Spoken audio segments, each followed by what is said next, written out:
ভালো ব্যবহার করবে, তা না করে আমাকে আমার চিন্তাই গুলো আমরা বলছি ভালো মানুষ,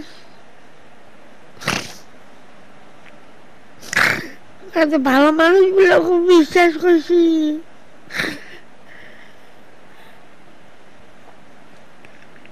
দূরের মানুষ অরিটা ঠিক হইলো, অরিটা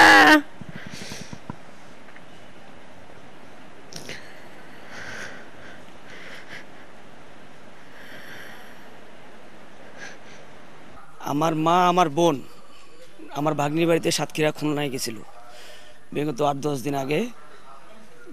রাত্রে আসার পথে ট্রেনে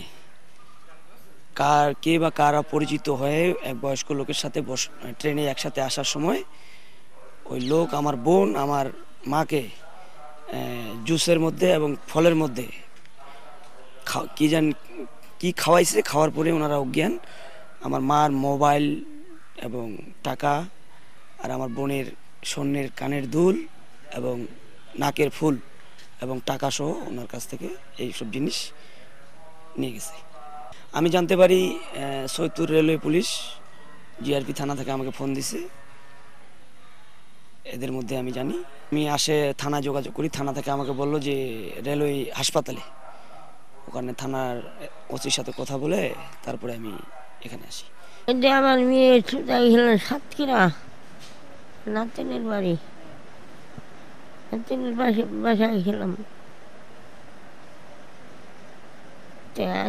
গাড়ি চড়েছি, খুলনা থেকে তো ভালো আসলাম, খুলনা থেকে ভালো আসলাম। যমুনা সেতু পার হইলাম, যমুনা সেতু পার হইলে আমার কাছে একটা বুড়া বসছিল, পুরুষ। ওই পুরুষটা আমাকে খাইতে দিল জোর করে, খিজুর পাউরুটি, খান খান খান, আমরা খাচ্ছি খান, খাইতে দিল, খানো খাইতে দিল, ছাড়ে না, খাইতে দিল ছাড়ে না।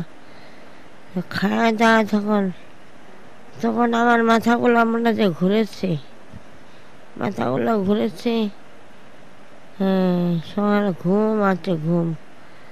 সবার বুড়োটা কইলো আপনি ঘুমান, টিকিটটা আমাকে দেন, আমি দেখাবো, টিচকাস করে আসলে আমি দেখাবো, আপনি ঘুমান।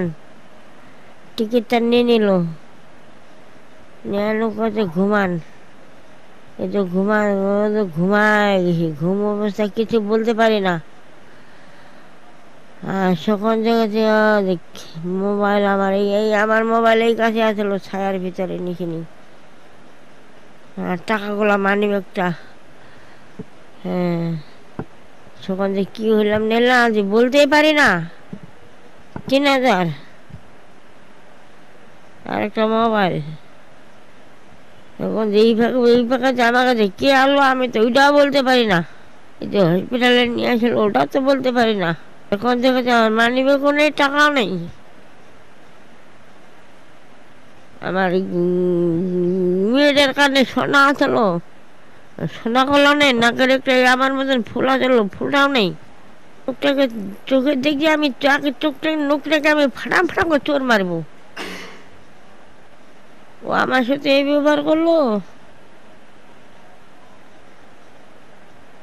আমি দূরের লোক, আমার সাথে ভালো ব্যবহার করবে,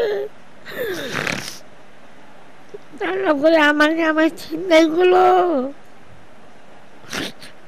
আমরা বলছি ভালো মানুষ,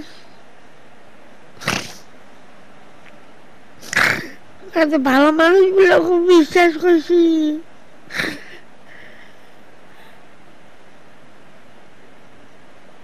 আরো আমাদের সাথে শত্রুতামি করলো।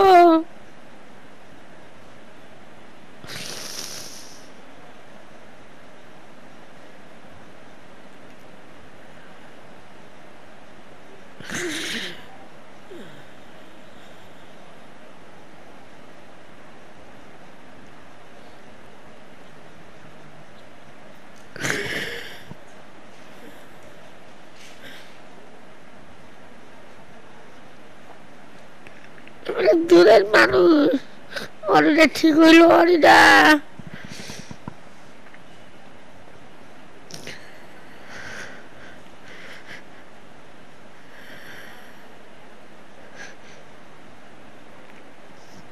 যাত্রীরা জামার বাড়ি থেকে আসার পথে ট্রেনে চড়ছি। ট্রেনে আসতে আসতে দেখ দূর একটা মানুষ কাছে বসলো। বসার পর ওরা অনেক কিছু খাবার নিকলাই দিই। আমি বলছি খাবো না, জোর করে দিই। জোর করে দেওয়ার পর অল্পখানি মুখে দিই, পানিটা মুখে দিই, তারপর আর কিছু বলতে পারি না। আমি পুলিশ সাব ইন্সপেক্টর জনকচন্দ্র রায়। আমি সৈয়দপুর রেলওয়ে থানায় কর্মরত আছি। আপনার একটা বিষয় অবগত যে আজকে আমাদের খুলনা থেকে যে ট্রেনটা ছেড়ে আসে চিলাহাটিগামী সীমান্ত রূপসার এক্সপ্রেস, এই ট্রেনে দুজন যাত্রী অজ্ঞান পার্টির কবলে পড়ে। তো এই যে ট্রেনের মধ্যে এই অজ্ঞান পার্টির একজন সদস্য, যিনি আমাদের বর্তমানে তার বিরুদ্ধে নিয়মিত মামলা হয়েছে এবং সৈয়দপুর রেলওয়ে হাসপাতালে ভর্তি আছে। মূলত যে ঘটনাটি ঘটে, এই অজ্ঞান পার্টির সদস্য ট্রেনে থাকা জাতির দুজন ছিল, ওনারা মা এবং মেয়ে। ওনারা খুলনা থেকে আসতেছিল। তো ওনাদের দুজনকে ইনি লিকুইড জাতীয় চেতনানাশক কিছু খাওয়ার পর জাতির দুজন অসুস্থ হয়ে পড়ে। অসুস্থ হয়ে পড়লে এই অজ্ঞান পার্টির যে সদস্য, ইনি সাধারণত এনার যে অসৎ উদ্দেশ্য, এটার জন্য উনি যাত্রীদের যে তার পরনে স্বর্ণের জিনিসপত্র ছিল এগুলো নেওয়ার চেষ্টা করে। তৎক্ষণাৎ তার পাশে ওই বগিতে থাকা যে অন্যান্য যাত্রীগণ, তাদের যথেষ্ট সন্দেহ হলে তারা ততক্ষণে ওই ব্যক্তিকে আটক করে এবং জিজ্ঞাসাবাদ করে বিষয়টি আপনারা জানেন, আমাদের যে টিজি পার্টি ট্রেনের নিরাপত্তার জন্য যে পার্টি থেকে, তারা সংবাদ পেয়ে তারা ঘটনাস্থলে আসে।